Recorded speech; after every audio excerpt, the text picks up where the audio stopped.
Hi friends, my name मुनीसर और चलिए video start करते हैं। वीडियो में हम वैज्ञानिक प्रबंध के सिद्धांत के प्रवर्तक एफ.डब्ल्यू. टेलर के बारे में पढ़ेंगे। उनके कुछ सिद्धांत हैं उसके बारे में पढ़ेंगे तथा सिद्धांत की विशेषताओं के बारे में। तो चलिए देखते हैं।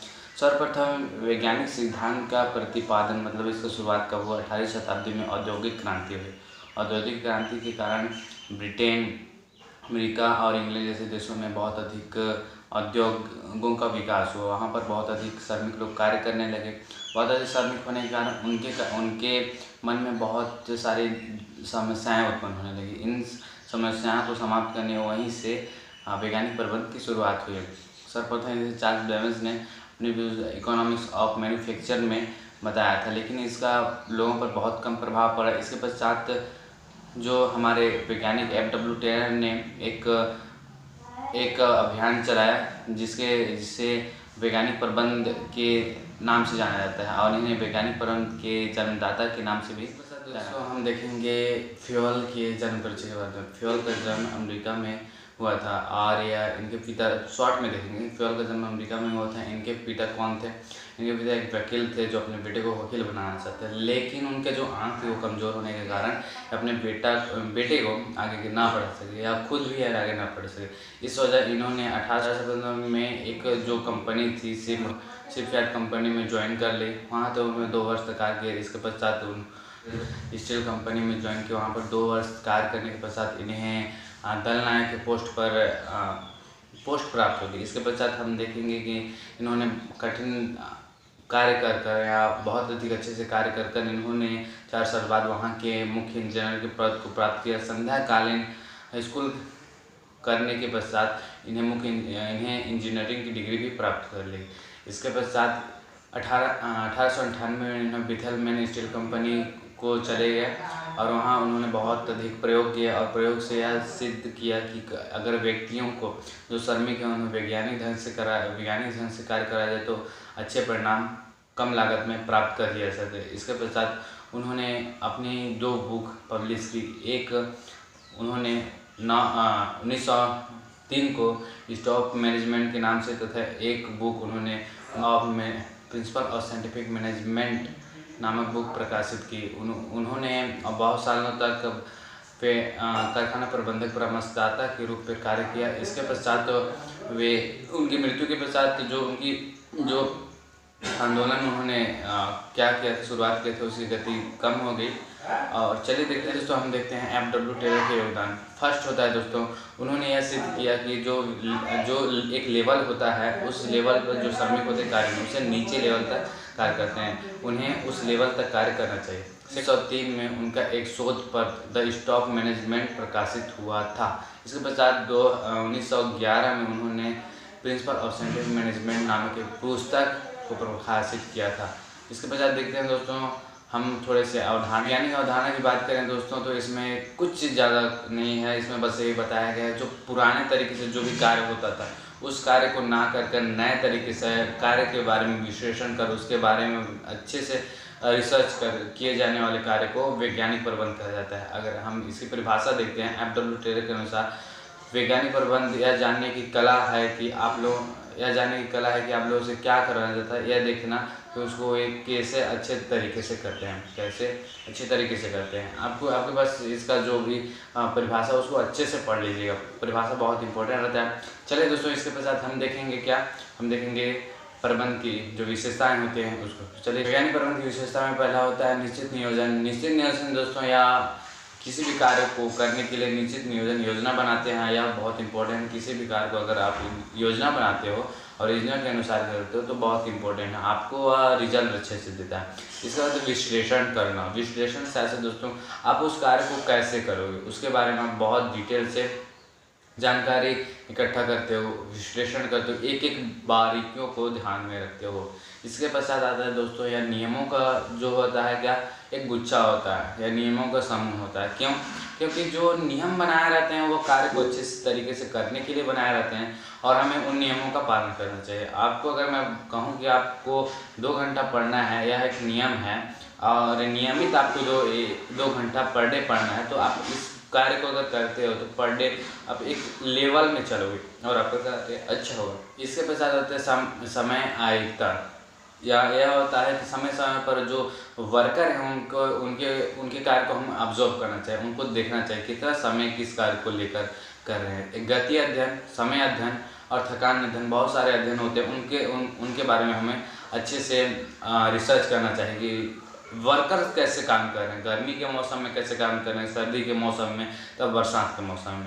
इसके बारे में इसके बाद अगर हम लोग का मित से दोस्तों, जैसे मैं आपको बताऊं एग्जांपल, जो मेरा ये यहाँ पर अभी मैंने एक स्टैंड अब जुगाड़ करके बनाया है, तो यह होता है तो मेरे पास जो संसाधन उसको मैं यूज़ कर रहा हूँ। मेरे पास 2 बल्ब अभी मैंने यहाँ पर फिट किए हैं जिससे अच्छा खासा रोशनी आ रहा है। तो यह होता है आपके पास जो भी संसाधन उसको आप अच्छे से यूटिलाइज करो, है ना। तो यही होता है। इसके पश्चात आपकी कार्य क्षमता में वृद्धि। अगर वैज्ञानिक प्रगति से आप कोई भी कार्य करते हो तो ये क्या करवाता है, ऐसी विशेषता है कि या आपकी जो कार्य कैपेसिटी रहती है उसको बढ़ा देता है, आप अच्छे से कार्य कर सकते हो। और किसी व्यक्ति अगर मान लीजिए कोई व्यक्ति है वह अच्छे से कार्य नहीं कर रहा है, उसको वैज्ञानिक प्रबंध से अगर एक सिस्टमेटिक ढंग से कार्य कराया जाए तो रिजल्ट भी अच्छे होंगे। आपके कार्य अच्छे तो रिजल्ट तो अच्छे ही होंगे। समझ में आता है। परंपरागत जो सिद्धांत है उसका विरोधी है, जो पुराने तरीके से जो भी चलता आ रहा है उसका विरोध करता है। यह सिद्धांत विरोध से जो पुरानी पीढ़ी की जो सोच थे उसको वह एक्सेप्ट नहीं करता, कहता है कि हम साइंटिफिक प्रूफ मांगते हैं। साइंटिफिक कोई चीज़ अगर आप अच्छे से रिसर्च करते हो, वैज्ञानिक मतलब आप रिसर्च करके प्राप्त किए हो, तो उसको आंकड़े जैसे आपने प्रयोग किए और उसे जो आंकड़े मिले उसके हिसाब से आपने एक लिस्ट बनाई कि इस ऐसा कार्य करने पर हमें ऐसा रिजल्ट मिलता है। इसके पश्चात मानसिक क्रांति। मानसिक क्रांति बहुत इंपॉर्टेंट। मानसिक क्रांति ही हमारे वैज्ञानिक प्रबंध का आधार है। लोगों की सोच में परिवर्तन। बोला जाता है आप अपना नज़रिया बदल लो, दुनिया अपने आप बदल जाएगी। तो ऐसा बहुत इम्पोर्टेंट है। या कुछ इसके लक्षण या इसकी विशेषताएँ थी। आशा है आपको वीडियो अच्छा लगा होगा। इसकी कृपया ना करें और वीडियो देखते हैं लाइक शेयर कमेंट जरूर करें। इसके पश्चात हम देखते हैं दोस्तों वैज्ञानिक प्रबंध के सिद्धांत। वैज्ञानिक प्रबंध के सिद्धांत में दोस्तों फर्स्ट पॉइंट आता है वैज्ञानिक ना कि रूढ़िवादिता। वैज्ञानिक दोस्तों इसमें पूरा साइंटिफिक लगा। वैज्ञानिक जैसे आप कार्य करते हो तो उसका रिजल्ट मिलेगा, भले आप पॉजिटिव ना नेगेटिव मिले, अब भले आप परीक्षा दे तो आप फेल हो या पास, दोनों में से एक होगे। लेकिन आप बोलोगे मैं बिना परीक्षा दिए पास हो जाऊंगा, मेरे हाथों में लकीरों में लिखा गया है कि हम पास हो जाएंगे, तो ऐसा नहीं होता है। लकीर के फकीर कभी मत बनना, मेहनत करना कभी मत छोड़ना। अभी पढ़ाई करो अच्छे से करो, मन लगा के करो, क्योंकि यही समय है। इसके पश्चात आता है मैत्रिक ना कि मतभेद। इसमें आशा तो मतभेद किन के बीच में होता है। जैसे दोस्तों हमारे जो फैक्ट्री या कारखाना में मतभेद जो होता है पूंजीपति और वर्कर्स या हमारा मालिक और जो श्रमिक है उसके बीच होता है। तो इन दोनों के मतभेद नहीं होना चाहिए, इन दोनों के बीच ऐसे टकराव नहीं होना चाहिए, इनके बीच एक अच्छा संबंध बनाना चाहिए। मैत्रिक संबंध होने से दोस्तों वे अपने कार्य को अच्छे से करेंगे, अच्छी सूझबूझ के साथ करेंगे। तो यह बहुत इंपॉर्टेंट है दोस्तों, आपको इस पॉइंट को कवर करना है। पॉइंट आता है सहयोग ना कि व्यक्तिवाद। यह होता है दोस्तों सहयोग। आपको अच्छे से समझा रहा हूँ, आप समझो। आपकी जो लेबर हैं उनसे आप पूछो कि आप इन कार्यों को कितने दिन में कर सकते हो। आप उनके कार्य को ऑब्जर्व करो, देखो कि कैसे कर रहे हैं। बहुत अधिक अगर मेहनत कर रहे हैं तो आप उनको थोड़ा सा देखो कि हम इनके कार्य को ना बढ़ाएं, लेवल लेके चलें। तथा आप उनको अपने जो डिसीजन ले रहे रहते हैं, जो उससे प्रमुख हों, जो लेबर के प्रमुख हों या नायक हों, टोली नायक हों, उनको अपने पास लाएँ, उन्हें बताएं कि इन कार्य को हम करना चाहते हैं, आप इनमें हेल्प करें। ये होना चाहिए, प्रबंधक उनको दोनों का साथ होना चाहिए, तभी हमारा जो मुख्य उद्देश्य होता है अर्निंग का वो पूरा हो जाएगा। और इसके पश्चात हमारा सेकंड पॉइंट आता है। जैसे दोस्तों फोर्थ पॉइंट में प्रत्येक व्यक्ति को उसके अधिकतम कुशलता तक, मतलब आप कह सकते हैं प्रत्येक, मैं लिख दूंगा, ठीक है ना। आप यह जानो कि जो व्यक्ति है उसके अधिकतम कुशलता कब होती है। जैसे मेरे को टीचिंग, मेरे को पढ़ाना अच्छा लगता है, पढ़ना अच्छा लगता है, तो मैं इसको अच्छे से कर सकता हूँ। अच्छे से मतलब इसको मैं आज प्रशिक्षण लूँगा, है ना। और मैंने बहुत जगह अगर कैंप की, मतलब जहाँ कोई भी चीज़ पढ़ाई से रिलेटेड हो वहाँ पर जाऊँगा, कंपटीशन वहाँ पर बैठूँगा। तो ऐसे में मेरे को बहुत अच्छे से मैं अपना फुल बेस्ट दे सकूँगा और मेरी कैपेसिटी भी बढ़ जाएगी। तो ऐसा है, जो वर्कर पेंटर का काम अच्छे से करता है उसको कंप्यूटर पे ना बैठाएं, है ना, उसे पेंटिंग में भेजें। इसके बाद दोस्तों, जो वीडियो एडिटिंग अच्छे से करता है उसको वीडियो मत बनाना। जैसे मैं अभी वीडियो आपके लिए बना रहा हूँ तो वो बोल नहीं पाएगा मेरी तरह, है ना, और मैं ना उसकी तरह वीडियो एडिट कर पाऊँगा, यही होता है। तो आपको अच्छा लगा होगा तो लाइक जरूर करें। 5 पॉइंट में दोस्तों, नियोजन ना कि तर्कवाद। नियोजन से ऐसे दोस्तों किसी भी कार्य को एक नियोजन मतलब एक योजना बनाकर करना नियोजन कहता है। तर्कवाद मनमाने ढंग से कोई भी कार्य नहीं करना चाहिए। वैज्ञानिक प्रबंध यही बोलता है, मनमाने ढंग से तुम कुछ नहीं कर सकते। मेरी बात मानो, आप इस योजना के अनुसार कार्य करना है आपको, तो आपको इसी कार्य करना है। इसके बाद होता है दोस्तों, आप यह सोचो, अपना 6 पॉइंट आएगा, मैं लिखूँगा। 6 पॉइंट में यह है कि आप किसी चीज़ को करना चाहते हो, है ना, आप 50% अचीव करना चाहते हो इस एग्ज़ाम में या इस सब्जेक्ट में, तो आप सोचो 50%, तो यह बोलता है नहीं, 50% से तो बहुत कम है। मान लो एक 50% मतलब 50,000 एक कंपनी कमाना चाहती है, उसमें 25,000 आपके जो लेबर खर्चे हैं वो चले जाते हैं, 50,000 बच जाते हैं। तो सोचिए नहीं, प्रबंध बोलता है, वैज्ञानिक प्रबंध बोलता है नहीं, आप 50% ही मत सोचो, आप 100% सोचो। 100 नहीं आया, 80 आया तो आपके कट जाएंगे, 40 आपके लेबर ले लेंगे और आपके जो 40 बचे आप पर रख लोगे, तो इसमें आपका ही फायदा है। तो मतलब एक एवरेज में लेकर मत चलो, आप अधिकतम कमाना सोचो।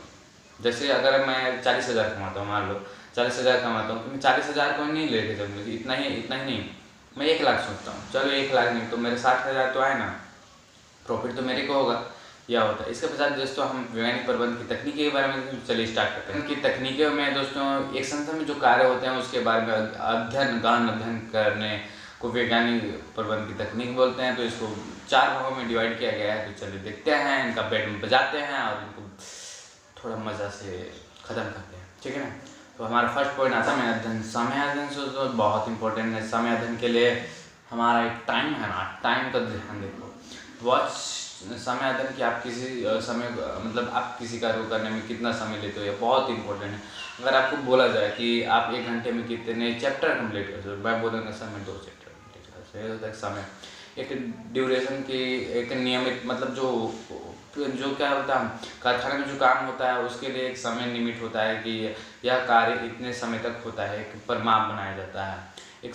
जो सभी एक लेवल के जो व्यक्ति होते हैं, एक एक ही सोच के, यानी एक ही एज के, मतलब देखिए 4th क्लास वालों को तो 12th में नहीं बैठाया जाएगा, है ना। एक ही एज ग्रुप, जैसे मान लो 12th 11th हैं, उनको अलग अलग बांटा गया है उनके मतलब एज के अनुसार से, उनके ज्ञान के अनुसार। तो वैसे एक लेवल के जो 12th वाले हैं उनको अगर एप्लीकेशन जो लिखना है वो 5 मिनट लेते हैं या 2 मिनट लेते हैं, और वही 4th 3rd के जो बच्चे हैं वे उसको 10-20 मिनट लेते हैं।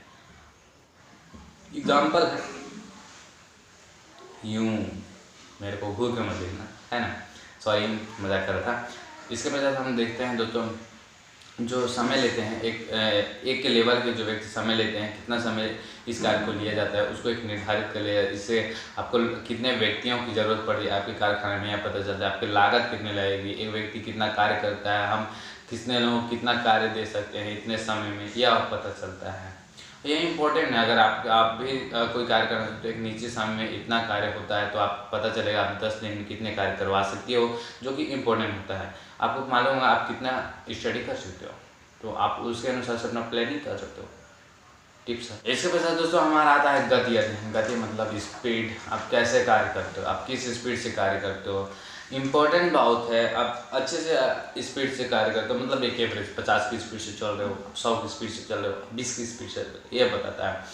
तो इसका मुख्य उद्देश्य क्या होता है, जो बहुत सारे वर्कर होते हैं उनमें देखा जाता है एक बंदर की तरह नाच रहा है, एक आराम से कार्य कर रहा है, एक एकदम कछुए जैसा चल रहा है। तो ऐसे में देखा जाता है कि व्यक्ति कैसे कार्य करे। इससे पता चलता है कि हम अगर एक नियमित व्यक्ति है, जो एक नियमित कार्य करने वाला व्यक्ति है, वह एवरेज बहुत सारी हरकतें करता है जो कि उस कार्य को करने में नहीं, उपयोग में नहीं आती। अगर कोई व्यक्ति किसी कार्य को दो स्टेप में ही कर लेता है और कोई व्यक्ति उसको 5 स्टेप में कर रहा है, तो उसे पता चलता है 3 स्टेप बेकार है। तो यह इम्पोर्टेंट है इन 3 स्टेप को काट कर वह समय अपना बचा सकता है, अपनी जो शरीर की थकावट है उसको भी कम कर सकता है और अधिक अपने कार्य को कर सकता है, मतलब अधिक कार्य होता है। तो इसे आज से दोस्तों अनावश्यक हरकतों को पता चलता है, अनावश्यक कार्य को इसमें कट कर दिया जाता है। इम्पोर्टेंट है, आप भी देखते रहो कि आपको क्या करना है ना। तो चलिए इसके पीछे हम आते हैं हमारे थर्ड पॉइंट में, जो कि है थकान अध्ययन। थकान अध्ययन क्या होता है दोस्तों? अगर व्यक्ति जो कार्य करते रहते हैं उन्हें अगर एक टाइम में अगर उनको ब्रेक नहीं दिया जाए तो वैसे कार्य नहीं कर सकते। अगर कोई व्यक्ति दिन भर से कार्य कर रहा है तो आप अगर कोई व्यक्ति दिन भर से कार्य कर रहा है तो अपनी कार्य क्षमता को धीरे धीरे कम कर देगा।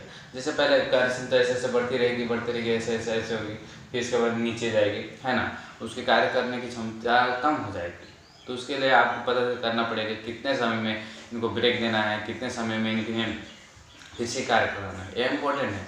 इससे क्या होगा, आपके कार्य अच्छे से होंगे। इसके पश्चात हमारा आता है दोस्तों कार्यविधि।